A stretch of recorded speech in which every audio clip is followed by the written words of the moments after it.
Ito talaga yung hininda ko. Kasi tingin ko ma'am, ito yung isa sa mga mutik na kasi ako manakaw dito, parang ganun ma'am. Tapos dito ma'am, maga po yan. Hanggang dito, medyo magaling na siya. Tapos yung ngipin ko ma'am, ito. Umuga po yan ma'am. Umuga. Tapos ito ma'am, namamaga yung ilalim. Kasi nga, gawa nga po nung may sugat na po siya.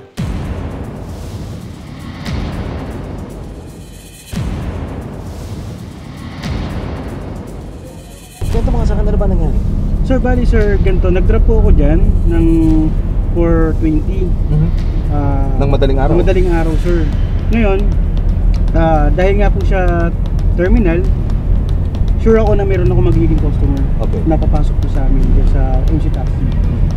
Ngayon sir, may lumapit po sa akin sir, nagtanong siya kung saan yung sakayan. Yun po talaga yung tanong ng babae, saan yung sakayan. Hindi talaga niya sinabi na pasakay ako. Okay. Biglang dumating po yung habal-habal. Sabi niya sa akin, Brad, dapat umalis na kayo dito. Kasi alam niyo naman, teritoryo namin to. Tingnan niyo, lumalapit yung customer.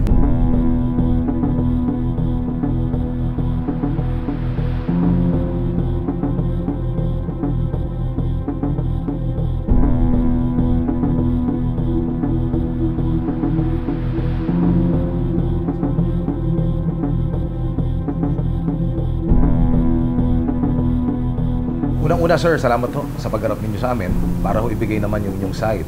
Ano bang punot dulo nito? Nandoon siya, dumating sila. Sinaway na sila ng 5 beses ng mga tricycle driver doon. Huwag kayo dyan kasi nga nalapit sa inyo yung pasahero. Kasi may apps na nga kayo. Alas 2 hanggang umabot na ng anong oras yun. Sinasaway pa rin siya.